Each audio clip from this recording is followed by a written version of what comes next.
I've been to Minnesota in probably 20 years. Bring gas.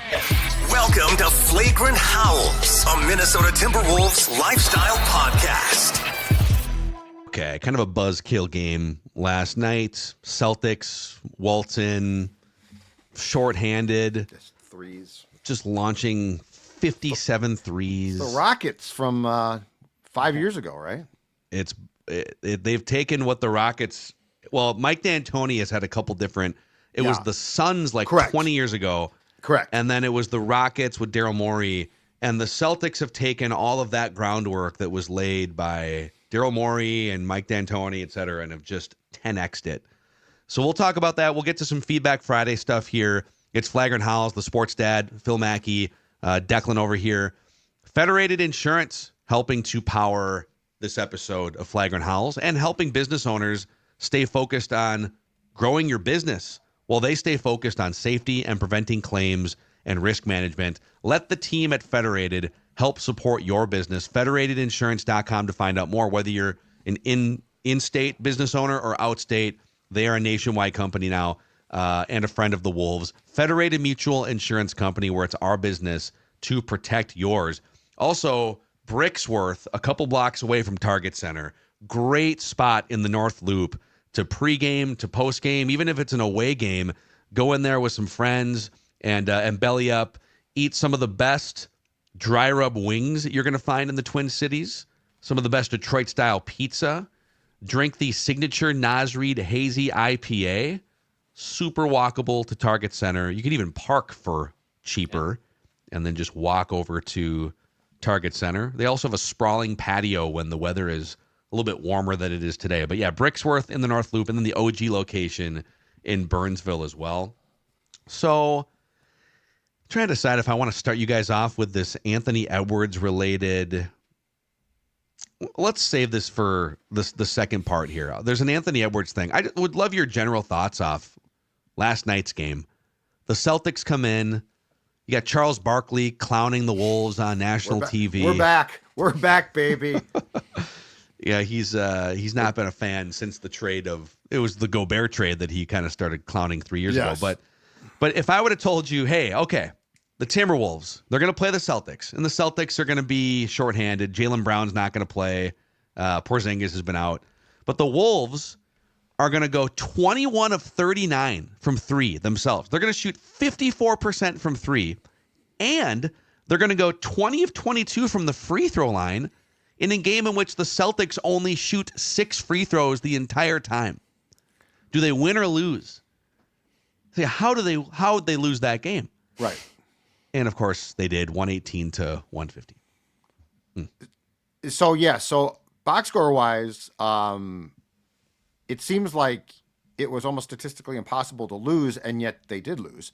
But overall, my takeaway is this: the Wolves, unfortunately, it feels like they just can't get started. And every time that they do start to go on like a run where you're like, okay, they've still got some problems, but they've solved things, right? They sort of regress to this team again that lost last night, and they're not a bad team. They've got some things going for them, but it really, to me, and this might be a little too simplistic, but to me, this is beginning now, or it began to feel like the Gobert year again, where they just don't have, like, the continuity's just shot. And look, Carl, just to be clear, Carl would not be doing, in my opinion, with the Wolves what he's doing now because Gobert is here. So it's not like Carl wouldn't get that job back here. Well, but the fight there is, well, why didn't you Gobert didn't even play in the fourth quarter last night. Why don't you ship him out instead? And that's definitely a fight. But I'm saying if you go as currently constructed with the roster and you now put Carl back on this team, I do think that there is more gelling, but I don't think that the Knicks Carl is what the Wolves would get. But it just feels like there's so many stops and starts. And like one thing gets solved, one thing goes wrong. I mean, Ant starts the year shooting threes, shooting the lights out, and it's like, oh my God. And now he's complaining about, I'm doubled constantly, I can't score, I got to pass, blah, blah, blah. It just feels like they're stuck in quicksand. Here's one more thing from last night. They turned the ball over which actually wasn't a total train wreck for the Wolves, 15 times. They've had some games where they had like a bunch of games in a row with 20 plus turnovers back in December. So they turned the ball over 15 times last night. The Celtics turned the ball over 3 times the entire game. So, and it's funny if you were to just look at the NBA standings and then take what is like one driving trend or metric. The 3 best turnover percentage teams in the league in terms of fewest turnovers are the Thunder, the Celtics, and the Cavaliers. The 3 best records in, I think, the Cavaliers are on pace for like 70 wins right now. And the Wolves are sitting bottom 5, bottom 6 in the league. They're averaging 16.5 turnovers a game. So you start the game statistically compared to the 3 best teams in the NBA, which the Wolves are not on that level, obviously. And those teams are saving like 4 or 5 possessions to shoot the basketball or to get to the free throw line or whatever it is. And the Wolves are just giving away possessions. Some of that's lack. Some of these guys just haven't played together. They also have some guys like Gobert that are just not good at securing the basketball. Clunky, yeah. Anthony Edwards has made sloppy passes out of double teams and whatnot. But like, what derailed it last night when you have, it's funny, the Celtics actually made more threes than the Wolves, even though the Wolves shot 54%. The free throw discrepancy, when you turn the ball over 13 more times than your opponent, it's almost impossible to win an NBA basketball game. Yeah, it was, I think, more times than not, if the Wolves have that type of statistical box score game, they're most likely going to win more than half of those situations. But, I mean, there was just this era of chucking the threes. Like, you just have to keep up with it if you're going to combat it like a team like the Celtics. And, like, even I love the play at the end, like Dante drawing that foul at the three-point line to go to the line 3 times. Like, that was a super impressive play to get the contact and get 3 shots. But also, like, Ant bricking the layup at the end, like, good Lord. Like, he is clearly not, even though the 3-point shooting's been awesome, and that's obviously a huge success rate right now, but, like, it just doesn't feel like Anthony Edwards is risen up to the occasion where he's supposed to be the star of the league and obviously the star of the team. Okay, well, let's get into the Ant discussion then, because David Black chimes in here via the Score North app, Feedback Friday. I don't know what's happening with Anthony Edwards, but this team is not seeing the growth from the 2024 postseason and Olympic Games that we all thought we were hoping to see. He's not taking over games. His 3-point shooting has been bad. Like, lately, it's been really bad. Maybe he's not expressing himself and communicating enough with the team and coaching staff about anything he doesn't like. It's obvious the coaching staff let too much of the trade control the lineup instead of adjusting to what wasn't working early on. Maybe it's too late for those changes, but I hope they do. By the way, Anthony Edwards last night, he winds up with 15 points on 16 shots, 2 of 9 from 3-point range. That's bad. Only gets to the line. He's not getting to the free throw line really at all this season. In fact, his free throw attempts, they weren't even that high last year. It was only 6.5. It's under 4 per game. Yeah. It's back to like his rookie numbers in terms of free throw attempts per game because he's just settling for he's not a lot of long shots. So, so he has not taken a step, and his scoring average is down from 26 a game last year to 24.5. His playmaking has taken the assist numbers are down. He's trying to play hero ball in certain situations. I think there's a few reasons. In fairness to him, yes, his shooting has been slumping lately. He is taking some bad shots. And the fact that after the game, he's essentially complaining about getting double teamed and how it's exhausting. Dude, Kobe, Michael, LeBron, like, this is what happens. Some of it's on him to just be a playmaker. And the more that you can pass your way out of those situations and get your teammates some great looks and opportunities, they're going to have to stop doing that to you. Because if they double you, they know it's basically suicide and somebody else will score. But in fairness to Ant, he's being put in situations for large chunks of the game where they're doubling him or they're helping off somebody else, and he's looking around, okay, who's going to help me make a play right now on this possession? And it's Rudy Gobert, who's not really a viable offensive option. It's Jaden McDaniels, who has shown some more flashes, but like can't make a 3-pointer. And Mike Conley is a shell of himself. Yes. Julius Randle has been placed with the second unit for a lot more minutes recently. Basically the bench 4, including Josh Minott. And you have seen his game blossom with those guys. So it's like, can this coaching staff, some of it's on Ant, but can this coaching staff throw him a bone and figure out some other way, some other lineup combinations to unlock him? Or is there a trade to be made here at some point that unlocks things? But, there's just not that many easy answers for him, on top of the fact that he is slumping and he's not doing the things that that a true franchise-leading superstar like face of the NBA should be doing out of double teams. How much does the fact that it does appear Bite has gone off the cliff completely? Old Bite. Yeah. Old Bite. And I mean, Mike Conley's a class act, a great player, but I mean, he clearly has gone off the edge of a cliff that they didn't see him going off of at this point. How much is that just impacting this entire thing too? Because massively. Yeah, I think the problem is point guard. There's a lot of problems here, okay? Because there's a chemistry, a gelling process. The Karl Anthony Towns trade was a massive curveball. I get all that. But I really think the one controllable thing right now is Bite. Yeah, we haven't called him Bite. I feel like Bite has. He's not been the Bite thing of the past now. Well, yeah, unfortunately, it is, because Bite was really pretty damn good. That's the thing is, your word is perfect. He is a shell of the guy that we saw as a veteran player last year. Yeah, I mean, he is. I don't think it's out of bounds to say that he is one of the worst offensive players in the league this year. I mean, he's shooting 35% from the field. It's unfortunate. He's been like a league average. He's been like a league average 3-point shooter percentage wise, but he's not a threat to if you kind of leave him alone. He's not a threat to go for a bunch of points or put the team on his back for stretches like he did. Because last year he was one of the best he had the best 3-point shooting season of his career. He was 44% from 3-point range last year, just getting a lot of good open looks. But yeah, so you think about that starting lineup. And they weren't like down by 15 at the end of the first quarter like they've been at some points this season. But Anthony Edwards is out there and Julius Randle with 3 dudes who just can't put the ball in the basket. Jaden McDaniels last night, if you could get that type of performance from him on a regular basis, where he goes 4 of 8 from 3, he gives you 19 points on 12 shots, grabbing rebounds. That's a difference in the Jaden we saw earlier in the year, but it's a huge deal, man.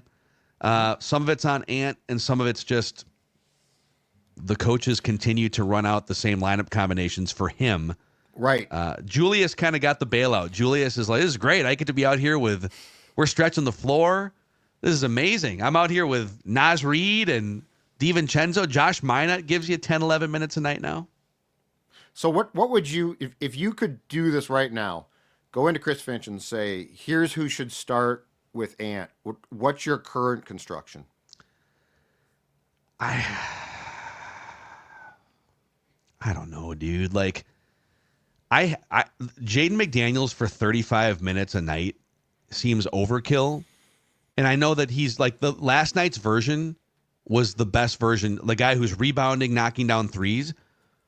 But that's not who he is enough. Right. Because if you're getting that version of him, right, he's absolutely worth the $25 million that you're paying him on top of, the defense. And so I'm wondering, here's the conundrum they have to face. Unless you think Jaden is like getting to a new level as a rebounder and like he's going to start making threes again, I'm wondering, is Josh Minott maybe giving you like 75 or 80% of what Jaden McDaniels was supposed to give you at 125th or like 112th the salary? Right. There's politics involved. Does Jaden McDaniels at some point become someone that you can either move to the bench? And Kyle brought up some good points earlier in the week that does he have the demeanor or the personality to absorb a demotion like that? Or are you just going to completely set the room on fire? Right.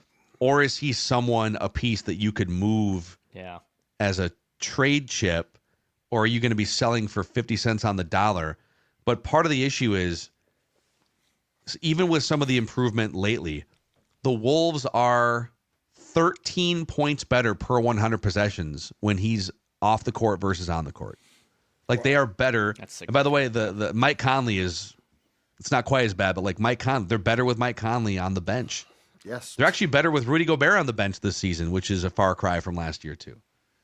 So how long do you continue to bang your head on the wall of like 30 to 35 minutes a night of Jaden McDaniels when the evidence is kind of staring at you? He's not, unless he's playing like he did last night, he's not going to be the cog that you thought when you paid him $25 million a year. But at the same time, like he's certainly maybe regressed and isn't playing up to his ability. And I think we talked to Dukes about this on a scoop session when you were out either this or last week, Phil. But like that contract is an asset that you can trade. Like it's not like $24 million in today's NBA. Like you could still move that contract. It's not impossible. Yeah. The thing would be is, are you though selling for the 70 cents, 75 cents on the dollar compared to what we're used to seeing from Jaden and where he does fit? I mean, it is amazing because I think a year ago, and obviously I think this is the first year, right, of his extension that hit on the books. But like a year ago, I think we would have, like, why the hell would you even consider trading the asset that is Jaden McDaniels? But it has now basically entered the chat because there's clunkiness here, and where can you move something to make yourself better? Where's Waldo 05 in the YouTube comment section says, need to trade Jaden to the Pistons since they are the only team with cap space. So there would be two options, I guess, because right now as a second apron team, you actually can't aggregate salaries together to get like a bigger player. And that's part of the reason why they traded Cat, is to get out from the second apron. Mm-hmm. And some of that's going to depend on whether Julius Randle opts in or not next summer. But yeah, it's also worth noting, and the reason why I'm not hitting the panic alarm quite yet is this is not a do or die season. Like, they made that Cat trade, and we have to hammer this, I feel like, every week, because people keep doing the apples to apples, like Judd said. You think, oh, you traded a guy that is putting up those numbers with the Knicks. Dude, like, Cat put up big rebound numbers at times as a 5 with the Timberwolves too. Like, he wasn't defensively, your lineups would be a complete sieve and train wreck, and the Knicks have had problems defensively too. It's not an apples to apples. Like what he's doing in New York, they are sacrificing a lot of defense for him to be able to sit there at the 5 as an offensive-minded 5. Sure. And he's out there, his lone job is like score and grab rebounds, and he's doing it. He's killing it. And the Knicks are one of the best teams in the NBA. But it doesn't mean that running it back would have resulted in the Wolves competing with the Thunder, and it would have hamstrung them too for future roster construction. Right. I still stand by, like, it was the right move, and now we have to see, like, what's the other shoe to drop here. So I'm on an island by myself, I feel like, but I still feel that way. I feel like the biggest short-term solution or problem that can just be identified is Conley. But what's the solution?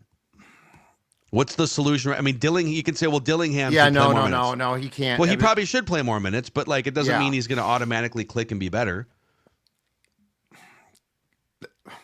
The problem is he's gone off the cliff, and that to me is the McDaniels thing is disappointing, but it's also a conversation. Like, I don't think it's just a straight up Jaden McDaniels can't play, he can play. I think his role might be, but the problem is you're dealing with a veteran point guard who you expected to get, X, Y, and Z from, and you're not getting X and Y. You might be Z or something. Because, I mean, I still think that Conley has value in the room and things like that. But can you get a point guard? Can you get anybody? My problem is this. I don't think this team with Conley playing like he is right now has anyone that you can really call a point guard. Yeah, I mean, like even close. Yeah. And that's where, like, okay, this is what I would say to Finchy boy. Finchy. I know it was tough. It took you like 2 months to start putting Josh Minott out there for 2 shifts a game for 10 or 11 minutes. Right. He's been really good. He brings energy. He flies around. He brings what McDaniels used to bring, it feels like. I mean, McDaniels still brings some of that. Like, if you were, the problem is you're overexposing. Yeah. What McDaniels has never been happy. Right. He's had the- No, but he Has used the to bring same like the face all the burst, time. like Josh brings this burst now, and it's like, oh, that's a nice little add-on. Yeah, well, I mean, some of it though is like if you were to play Josh Mine at 35 minutes, Yeah, you it'd be would too see much. you'd be like, why can't he make a 3 in the corner you're right. and all You're those right. things.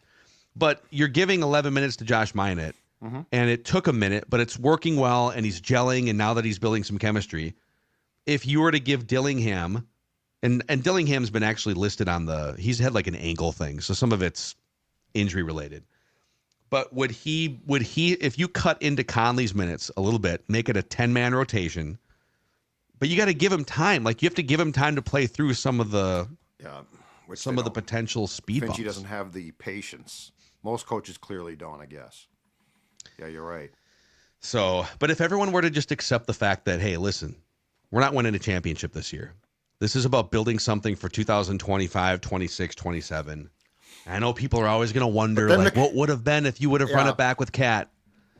You got to forget about that. Yeah. And then the specter that hangs over this entire team then, too, is when are we going to find out about the arbitration ruling? Is that going to end it? Does that affect Conley? Yeah. Like, there's a lot of, unfortunately, in typical Wolves fashion, there's a lot of things here now that go beyond the court that are really uncertain that you would really like to get answers for. Yeah. You know what is certain? MSP Plumbing and Heating. That's exactly a certainty right. you can rely on. Exactly in your life. right. And here's what's certain: commitment, because that's one of the most important words at MSP Plumbing, Heating, and Air. That's because for over a century, families have relied on MSP, a 100% family-owned and operated business for all their plumbing, drains, heating, and cooling needs. Trust comes through delivering expert plumbing, heating, cooling, and drain solutions. Right now, get this. Get $50 off any HVAC or plumbing repair. For any type of repair, MSP Plumbing, Heating, and Air wants to keep your home running smoothly, especially important in the winter. There's nothing worse when you wake up and that furnace does not work and it's cold outside. That's a terrible feeling. But call 651-615-4292 or check out their website, msplumbingheatingair.com. That's msplumbingheatingair.com. Commitment is all about keeping you warm, toasty, and safe in your home. North American Banking Company can keep you warm, safe, and toasty with your banking Bank account. Yeah. Make sure that you've got safety and security, cutting-edge online tools. These are friendly, knowledgeable people, and this is a local Minnesota-based, Twin Cities-based banking company. They're very invested in the Twin Cities. They've been delivering a better banking experience in the Twin Cities specifically since 1998, and it very much shows. Friendly, knowledgeable people. They take the time, at least in my experience, to learn about me, my life, family, goals. And it's just, sometimes it's easy to stick with the bank that you've always had, but North American Banking Company will make the transition easy, and you will potentially have a game-changing experience for you and your family. Go to nabankco.com/Mackey to learn more, nabankco.com/Mackey, or visit any of the 6 Twin Cities locations. Member FDIC, equal housing lender. I'd like to apologize for that. I thought I was muted. He's I was coughing. not. I coughed. Well, I mean, I wasn't right by the mic, but I thought I was. I thought I had muted. I'd like to apologize. I'm sorry. I'm sorry to you, Mike Bilski, okay? Mike Bilski. From I'm North sorry. American Banking Company? North American Yeah. Banking Company. I'm very sorry. I'd like to apologize. I clomped on your read with a Patrick Royce like hack, and I'm sorry for that. My full apologies. Are we doing the thinking? Are we doing it? There is, by the way, there's a thread on the Kyle Ross episode of Flagrant Howls yesterday on the YouTube Score North YouTube channel, where people are just throwing out lineup suggestions, new starting rotations. You might as well try something. If you're Finchie, hey, New Year's resolution, just try something. And, if it doesn't work after a couple games, go back to what you're comfortable with. 3 dudes shooting bricks around Anthony Edwards. You got to find a way to unleash Ant a little bit too, because the problem is in his post-game quotes, which I saw on Twitter last night, like he's getting pretty down about this, and he's 23, and yes, he's your best player. Yes, it's his team. I like we could say, oh, grow up, dude. All of those things, but the reality is, he's sort of defeated about it. So I feel like you got to find a way to help him a little bit. You do. Like, it can't be like, oh, you got to do more. You got to do more. So at some point in time, I mean, your commitment is to him, right? Yeah, like you should really be crafting lineups and everything to maximize his strengths and to unclog the lane for him and give him options to pass out of double teams to guys who can knock down shots and get the ball moving. And it kind of feels like they're telling him, hey, we need you to kind of stick with some lineups that are a little bit oblong, and we just need you to deal with it and fix it. It's no one's fault individually, but there's some pie chart of blame on Finch. There's some on, I feel like we're halfway through a roster remake. The cat trade was the first part, and it feels like there's another thing, and maybe it doesn't happen until next summer. So you can put some of it on Tim Conley in the short term, and then, Ant himself at some point. Sure. To put a bow on this Ant conversation. Sure. If you want to be the face of the league and you want to be that dude, you're going to get 2 and 3 guys running at you defensively, and you have to figure it out. Like, not the first guy in NBA history to be loaded up on defensively. Right. But I think at this point in time, too, to sit him down and say that doesn't really help you make progress. So I think it's partially for sure on Ant, but to your point about combinations, right? And trying to unleash him and at least get him to a point where he thinks they're trying to help him. Yeah. I don't think that's too much to ask. Last thing for you guys here. Did you see old friend Jimmy Butler and his antics? I tweeted about it. Yeah, I said, I've seen this film before. It's the same crap. And I saw a tweet like that press conference, because, it was typical Butler where he's going to basically demand a trade but sound like, oh, woe is me. And I saw a tweet, this is how a press conference should be. The questions are good and he's answering them sincerely. And it's like, that's fine to think that. But this act, how old is this act? Yeah. It's like the 3rd or 4th time he's done this somewhere. I'm not happy about my contract, so I'm going to act like the weight of the basketball world is on my shoulders. I'm just so tired of him. I love Jimmy the player so much. He's an awesome two-way stud, but I really think his legacy stuff is being kind of now tarnished with this act doing it again. Like the Basketball Hall of Fame lets almost everybody in. Like, I don't know if Jimmy Butler's a Hall of Famer. He'll probably get in. Yeah. He'll probably get in, but like I do think this is now just like an unnecessary, like self-inflicted black eye. He has punched himself in the face with how this is ending in Miami. First it was the Wolves, then he got traded to the Sixers and pulled the same crap there, and now he's doing it again. Like his, in my opinion, yes, he's a fun, really good player, but the legacy of this guy is the most predictable. The act never changes. It's hilarious. He played 27 minutes last night. He took 6 shots.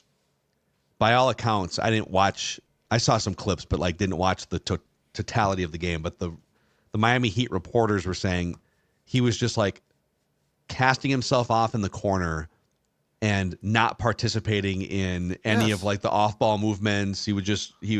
But 27 minutes, 6 shot attempts, a minus 27 in those 27 minutes. Yeah. And I think part of it for him is he's really, really good, but he's not top tier, carry a franchise good, LeBron in his prime, but he carries himself that way. And so he almost has to be the alpha on a team throughout his career. I feel like in no scenario is he comfortable being secondary or a peripheral piece. But if he wants to win a championship in the last couple of years of his career, he's almost certainly going to have to go somewhere and just Lakers or Warriors and just be the second or third guy and kind of fall in line with someone else's culture. I don't know. But he, in his own way, it's a very different dynamic, but it's Cousins like. It's always about the contract. It's always about what the money it's what was the quote? What the dollars represent. It's what it's the dollars. Not the dollars. It's what the dollars represent. That's his life. That's his credo. That's his whole thing. And every time the contract gets close to being up, he pulls this again. It's almost like he tries to act like an aggrieved party.